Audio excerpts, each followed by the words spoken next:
Hello, everyone, and welcome to another morning coffee with American Scouser. I don't know why my lighting is so jacked up this morning, but it is what it is. It is a Monday. That's probably why. Hence, appropriately, we have the grumpy mug going because it's a Monday morning. It's a great reason to be. Just another reason to be grumpy, I guess, for me. But so a lot to talk about. I don't want to go into the weekend's games too much and save some material for the weekend. I mean, the Premier League show that's we're going to record later tonight with Bickler, who's always grumpy, and Galley, who's sometimes grumpy. So it will be one big grump fest. So let me play you guys this first, and then it'll give me a chance to mess around with the lighting a little bit, and then get ready for tonight's trivia this way at the same time. Hello, everyone. This is BJ, the old fart soccer nerd, from AmericanScouser.com and the American Scouser YouTube channel, here with another one of my fun trivia questions. So let's go. Of the 27 home Premier League matches played before this current season against Newcastle United, how many have Liverpool Football Club lost? How many have they lost? I'll give you a hint. Not very many. And the answer is, drum roll please, available by watching our Monday podcast, August 29th, 2022, which you can find at youtube.com/American Scouser, along with a lot of other great content. When you go there, be sure to check it out and like, comment, and subscribe. Thank you, BJ. With Alan, he's the guy behind the scenes for the trivia. Alan already has his guess, and Alan says, "Good morning, too much," and good morning, Alan. You're getting lonely, man. At times, yes, but thank God you guys are here to kind of keep the conversation going. You guys know me by now. Anybody who follows the podcast, I'm not too much of a talking head kind of guy, so I definitely appreciate the banter and going back and forth and get your guys' takes as well on anything we talk about, really, and anything I blabber about over here. So, like I say, I don't want to get into the weekend's games too much and give details. Chris is with us. Good morning, Chris. And all I'll say is, and like I say, we'll probably talk about it more on the Premier League show, which will be airing tomorrow on our YouTube channel. If you have not subscribed, go ahead and head over there. Last 3 days for the trivia, by the way, as well. I'm not trivia, I'm sorry, the giveaway. So it's a good time to subscribe over there. If you have friends, let them know they have 3 days to subscribe to get in the giveaway. But going back to the Premier League, I think when you look at the standings, I know it's only week 4. We keep saying this, right? Like it's only week 1, it's only week 2. Well, it's already week 4. So this is where things are starting to shape up. And I know everybody says this will be a weird year with the World Cup in the middle of, winter and stuff like that. But that's going to be the trigger. Joshua Tripp says, "How fat did the dogs get on Saturday?" Okay, so if you're new to the podcast, Stitch, who is on this side over here in the very corner, and then gets a treats every time we score, and the new dude over here, Leo. He is obviously in the game as well. So I did get a chance this weekend, thanks to Liverpool, to kind of perfect that treat giving away scheme, because when there's a treat involved, everybody is up there for the rebound. It's like a throwing, like the starting of the basketball game. You just throw the treat up there and see who gets it, kind of thing. So by the 9th goal, I had the system down where you were like, you sit here, you get your treat, you sit here, you get your treat and stuff. Stitch definitely knows when there's something going on. It's a goal and it's treat time. Leo is more like along for the ride right now, but they were fat as you guys know what on Saturday. It was, I think, in the first time in a long time, got to kind of just enjoy the game, just sit back and enjoy the game, enjoy the football. I love watching Bobby play. Just what he does on the field. This is why it can't be replaced, right? And I mean, it was like he was at his best. Not only the goals, I know everybody's like, he's a forward, he should be scoring goals. I don't care if he's scoring goals. I just what he does on the field.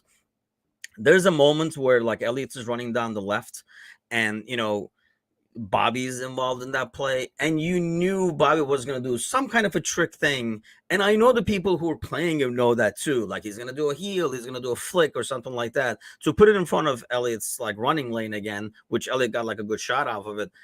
But he still manages to do it when he's at his best, and that's when he's like so much fun to watch. It makes the team and the front line so much fun to watch. Obviously, when the goals just keep coming, it was almost like I thought Bournemouth was just going to rage quit because it was one of those games where like it's just everything was going in and nothing was working for them. But to be honest, like we'll dissect it a lot more on the live podcast tonight, but they really have to do better than that as a team coming to Anfield and approach the game a bit smarter than that. I mean, it's pretty ballsy, and maybe Parker wanted that credit to come to Liverpool and press and stuff like that, play attacking football. But you better be doing it right, and you better have the right personnel to be able to pull that off. Because if you cannot, this is kind of what happens. Chris says the trees. Yes, I saw goal trees with my dogs. German knows how to celebrate a goal. The German Shepherd. Yeah, it's weird. The only thing I don't know how your German Shepherd is, Chris, but I have not been able to teach Stitch who depends on who scores. Like he knows there's something going on just by the commentary. Who actually Stitch never pays attention to TV. Oddly, like the little guy is watching TV, like looking at things happening. Stitch acts like there's just a window there and he doesn't even look out of it. And it's like a huge TV, you can't miss it. But he knows when there's a goal involved. Maybe I'm yelling one way or the other, probably. So he gets excited sometimes even when we get scored on. But it's a work in progress. It happens. Going back to the standings, like I say, like it's week 4. You look and you see Arsenal on top. I don't think anybody expected that, and they're playing well doing it as well. And I think that's been the more shocking thing. I mean, fixture wise, they had the Palace away, but apart from that, it has been games, obviously winnable games. They have not really faced anybody too tough yet, but still, the way they're doing it, I think, has been impressive overall. The only thing that I know everybody's kind of like jumping on the Arsenal bandwagon, but do not forget that they will be playing Thursday games this year. And even if you take it kind of light in Europa and stuff, the distraction of that usually is enough to kind of like slow things down when it comes to league games. So I think that will be something that will slow them down. And that's why it's smart for them to rack up as many points as possible now, because I don't think the squad is that deep. I mean, we'll kind of go into all these rumors going around right now in terms of who's adding what, but aside from that, when the squad is not as deep in terms of quality, we'll see how well Arteta has that team playing with the depth, like coming in and seeing what happens. But like the guys coming off the bench, are they going to be able to perform the same exact way and keep the system going? Like I say, you get a chance in Europa games to rotate somewhat. But like I say, just a psychological toll, the travel and stuff like that. And it's not like you can rotate all 11 in most cases. I mean, they don't have like a tough group. They're not really tough groups, not the Champions League. But still, like there's a lot of travel involved and there's some tricky games involved. Because even when the Premier League teams might not take Europa almost like a Champions League and take it that seriously, maybe sometimes look down on opponents, you have to bear in mind for the opponent that is still a big game. I mean, I know Fenerbahce just this last week by beating the Austrian team qualified finally for the Europa after jumping over bazillion hoops and missing out on the Champions League and stuff. And, those games are really important back home to Fenerbahce fans and stuff. I mean, league is priority because they haven't won in 8 years, so they want to win the league. But even when everybody says that, and back home, it becomes a bit more of like a national pride kind of thing. I don't think you get that in a lot of the more advanced European leagues, but in like Turkey, it also makes it like a national pride thing. So even some Galatasaray fans, Beşiktaş fans and stuff will root for Fenerbahce. Even if it is Fenerbahce, it more like the national points and stuff like that, so we can get more teams into the European championships and stuff like that. So there are some other like reasons involved why rooting for them, but like those teams take Europa a lot more seriously and really have a go at it. So you can't go out there with just like, like a League Cup game against a third division team and expect to do well. you're going to like hostile environments, stadiums, and stuff like that, where you don't want to throw those kids out. So it'll be interesting to see how Arsenal reacts to that. And if you look at the bottom, I mean, Leicester's, I think most of us maybe in tongue in cheek expected Everton to be there, but Everton is there with Wolves, who we knew were going to have problems scoring. And that would be, we were talking about this in the preseason. And then Leicester City is dead last. So, not that we're bashing on Rodgers on these morning shows, but it does not look good for him overall. Another person who does not look good for it is probably our guy Gerard at Villa, who is taking on Arsenal this week away. So that's going to be like an interesting game to look at. Daz is with us this morning. Good morning, Daz. Chris says, for the past 2 years, we played to our opponent's level and made tight games out of what should be blowouts. Not on Saturday, finally played our best against theirs. Yeah, I think, Bournemouth probably is like, God damn it, caught him on the wrong day, because it looked like it was clicking, and it looked like the moment it started clicking, you're right, Chris. Sometimes when it clicks like that and things start going in, you get the, okay, job is done over here, and sits back kind of a mood from the team. And that's sometimes in the Premier League, the margins are really tight. So when a team does that, doesn't matter how much better you are, when you kind of like relax or take half a deep breath in saying, oh, mission is accomplished, you bring the other team right into the game. And we've seen that before, right? I think this weekend was more like, finally, man, about goddamn time kind of an attitude as the goals were going in, and they just kept pounding at it. And I mean, some of them are like set piece defending. And Bournemouth is pretty brutal. Looking at it this weekend, there were some teams that you looked at their defending and how they conceded goals, and you were like, they're going to be in trouble. Especially teams that will have problems scoring, like Forest, like Leicester. I mean, Leicester, I guess, is not going to have problems scoring, but Wolves, I should say, Everton. So there are some like teams like that, when they do poor defending and then they can't score. Obviously, there's only one way you can go, and that's down. Alan Walnut says, poor Brandon. There is no poor Brandon on this morning show, Alan. You know better than that. Not that we're bashing Brandon, but man, his time has to be, it's pretty tight between Fat Frank over there and him. I don't see any changes happening in Wolves. You never know, of course, but it's going to be interesting to see West Ham Villa. That's why it was a big game. And I know it's not like West Ham play really good, but it kind of brings those guys level. And it's going to be interesting to see what happens. We thought the West Ham would eventually put it together, but Villa, we always had doubts before when we were doing the preseason show. So it's going to be interesting to see. I mean, otherwise, when you look at the top 10, I guess you could say it's kind of shocking that we're ninth. You would think we would be in the top 4. But hopefully in a couple of weeks here, we'll be climbing back up there. But Brighton being up there and Leeds being up there, I think Brighton, to a certain extent, you expect them to be in like 6, 7, 8, just because of how they have played over time. But I think Leeds being 5th, despite what happened this weekend, is pretty darn impressive for me to be there. Did not accept that. I think Club would have lost his mind if he conceded first again. I'm happy to finally. Yes, I think that is. I know he downplayed it because it's one of those, and I know what he's saying. Like, you talk about a stat a lot, you make it a reality because you're kind of putting it into people's heads as well. But he had to have been worried about that as well.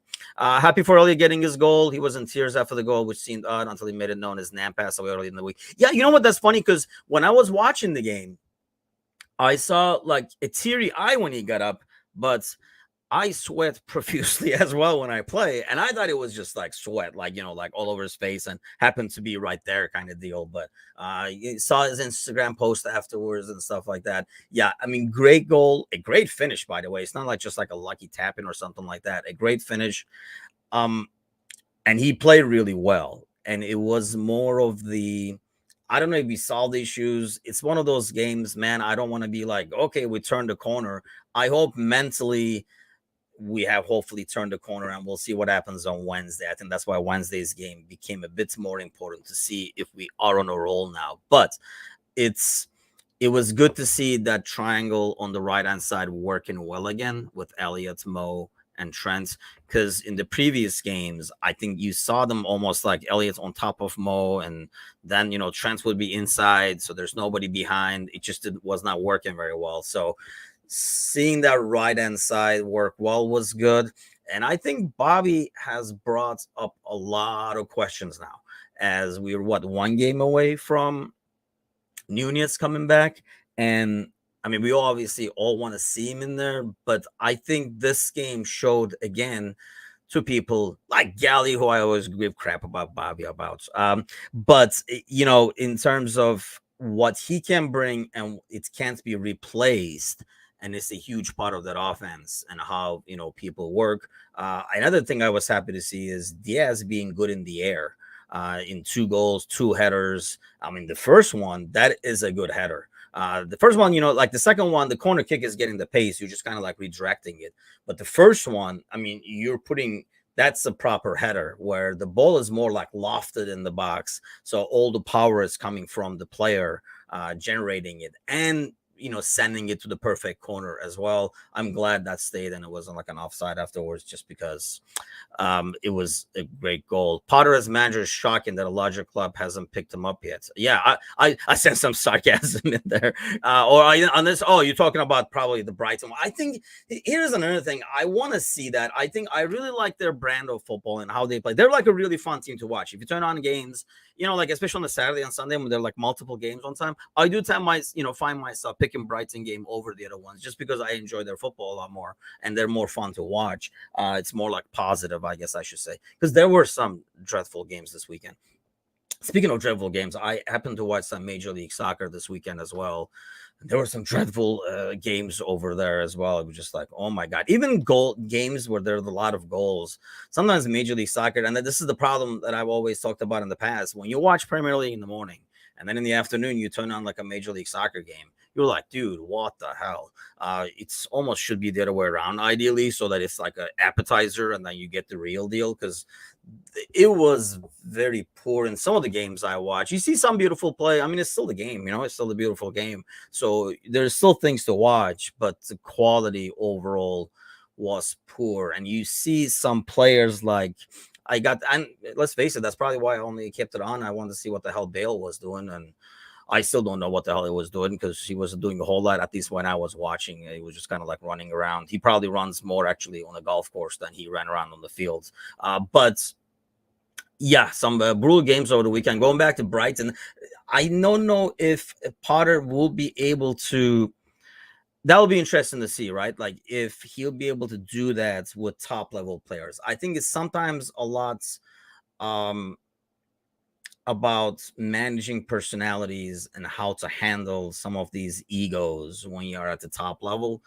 So it's a bit harder to sell your plan and get everybody on the same page. I think that's why you see some coaches go from middle of the table team to a top team and struggle.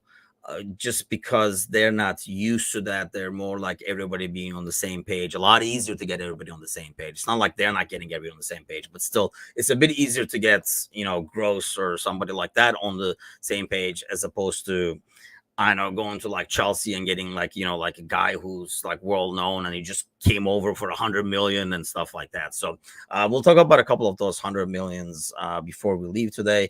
Alan Walnut is asking, you seen the news about Aubameyang getting beaten by 4 thugs? I just saw the headline, but it was not on the headline on one of the newspapers yet. So I don't have like a lot of like details when it comes to that. But I saw that. I also was reading yesterday. Did not get the chance to read the full story because I had to like leave and turn it off or whatever. But something about Pogba and like a blackmail scheme and stuff like that. So it's when you see those things, I guess in some ways they're inevitable because these guys are all big targets for those kinds of people that do that crap. But it's still not pleasant to see. I think it's like almost like weirder because it's happened to people we know and we follow and stuff. A couple of the headlines to go to. Um, you don't want to look at the Michael Richards header. The kiss of death by Richards, by the way, is saying that Gerrard will turn it around. So if we had a reason not to think that Gerrard is going to turn around, it's the fact that Richard is saying that Gerrard will turn it around. So that's a concern. Speaking of 100 million moves, the Anthony deal is close for Manchester United, and they're talking somewhere around there, 95 or 100 or something like that. And that's a lot, man. I don't know enough about the player to say that's a waste or that's too much or just about right or whatever. I've only seen him play a couple of times in Champions League last year. Definitely a good player. Is he worth that much? I'm not sure. Just knowing it's United, he might not be. You know that this is what it's have happened over the years, right? Yeah, or it will be a player. I don't know if Ten Hag knows exactly where to plug him into and how to use him, but you would think he would just because he's familiar with the player. And I don't know if it's one of those things like, I know this guy, he can do exactly that. Bring him over for 100 million and then realize, oh shit, he can do exactly that, but in Netherlands, not in the Premier League. Apparently he can't do it over here, kind of a deal.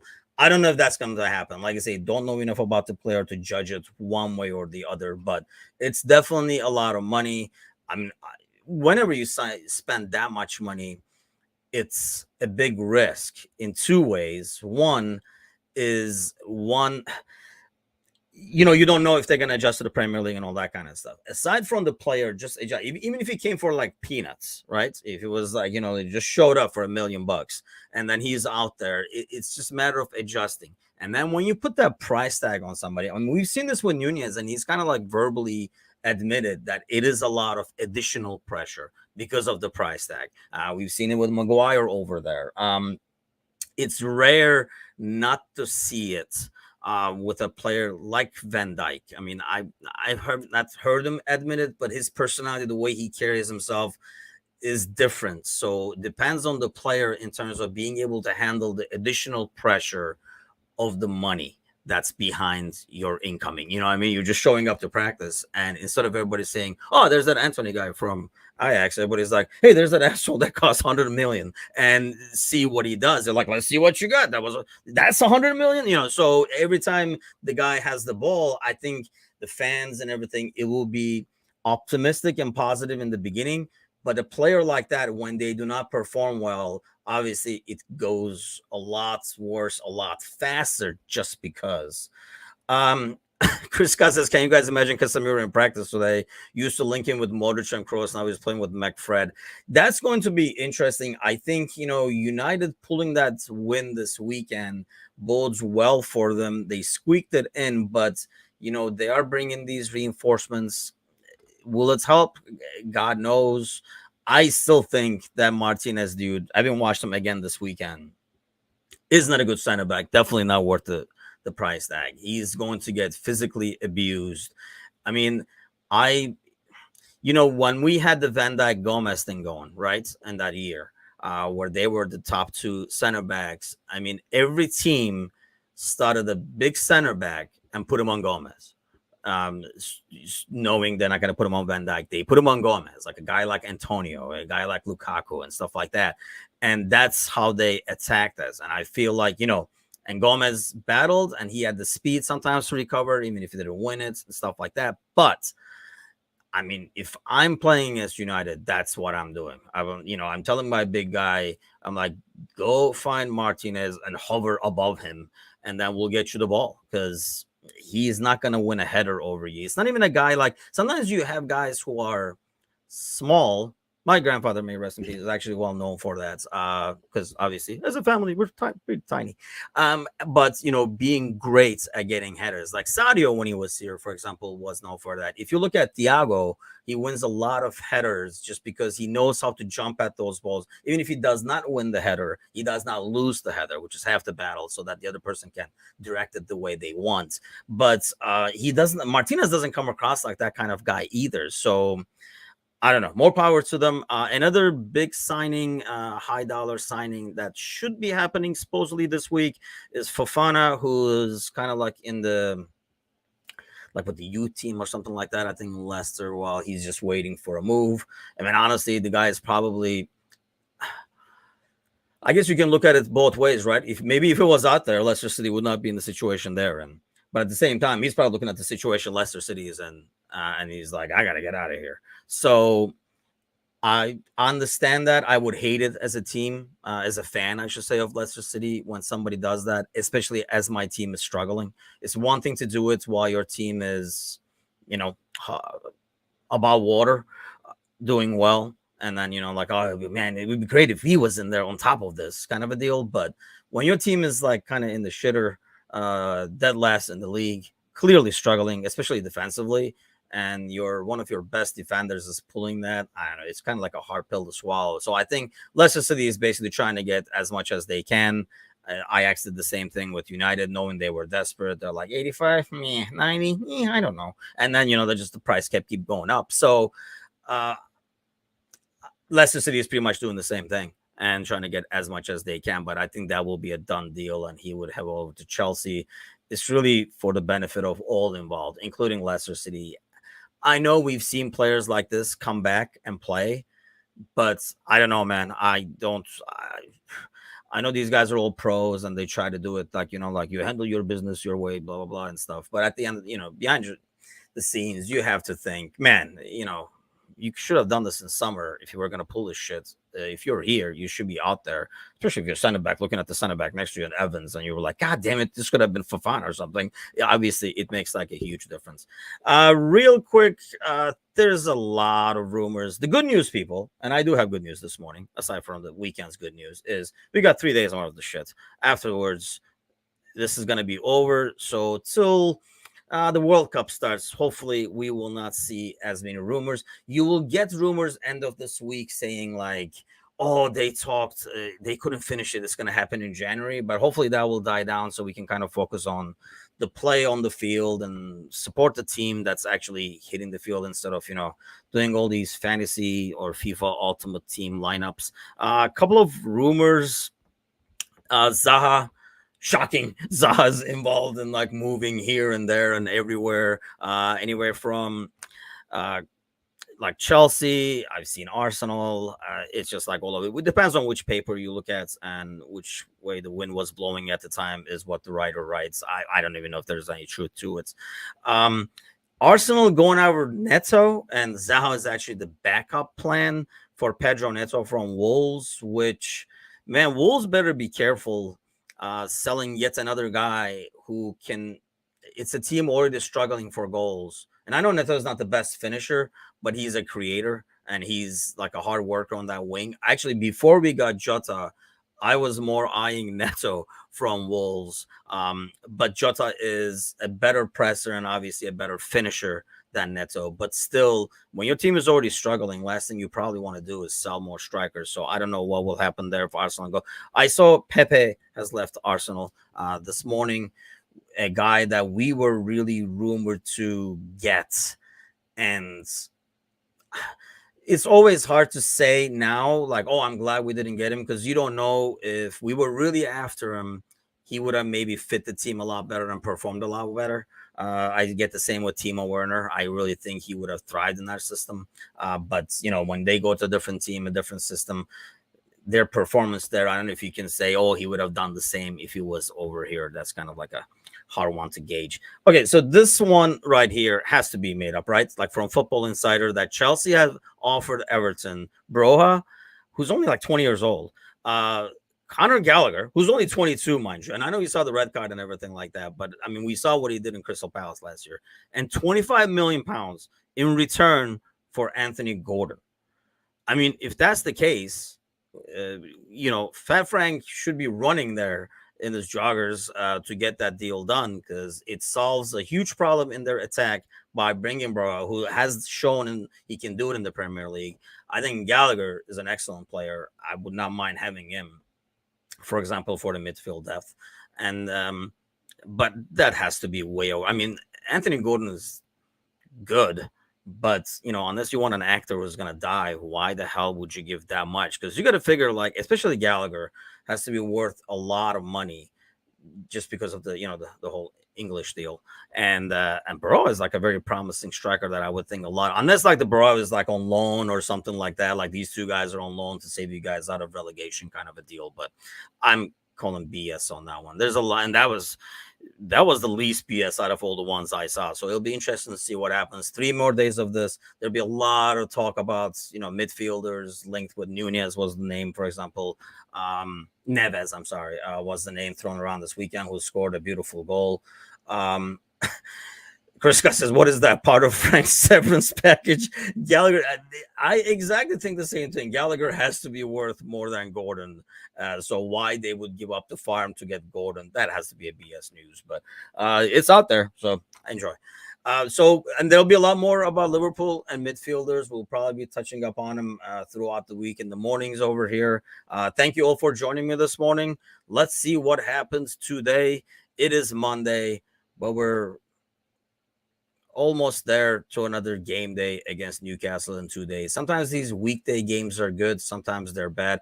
And I don't know if you guys are like me, but this weekend had a totally different tone to it with that win on a Saturday morning, as opposed to, like having a poor score. I think it was like the Palace game first thing in the morning on a Saturday. It just like kind of like changes the tone of the entire weekend. I'm hoping Wednesday's game will do the same for the rest of the week over here on Hump Day. Let's go hump Newcastle and hopefully get another 3 points and see that we're finally back in the groove as reinforcements are coming, either as a signing, which I don't know how big of an reinforcement is going to come via signing. We will see that in the next few days. But at least as guys start getting healthy and start coming into practice and stuff like that, I think anytime you turn around as a player and see, oh, he's back in training, I think that's a positive vibe as well that these boys definitely need. I mean, you could see the relief they showed in their faces this weekend during that game, and they never let it down. That's like I said earlier, like they almost kept going at it, saying, God damn it, this is what it's all about. This is how we play. And I'm hoping that feeling will kind of transfer onto Wednesday and another win is on our way. But we'll talk about that more on Wednesday. Talk a lot about all this midfield rumors that's going to happen throughout the week. Have a great rest of your day. I know it's Monday, but what are you going to do? You can be grumpy like my mug, or get a second cup of Joe this morning. Have a great day, everybody. See you guys tomorrow morning. Or actually, you know what? See you guys tonight. Get the answer for trivia that Alan probably got wrong earlier when he guessed, and get to see if Bittler is finally smiling after a 9-0 win. You never know. We'll see. Take care.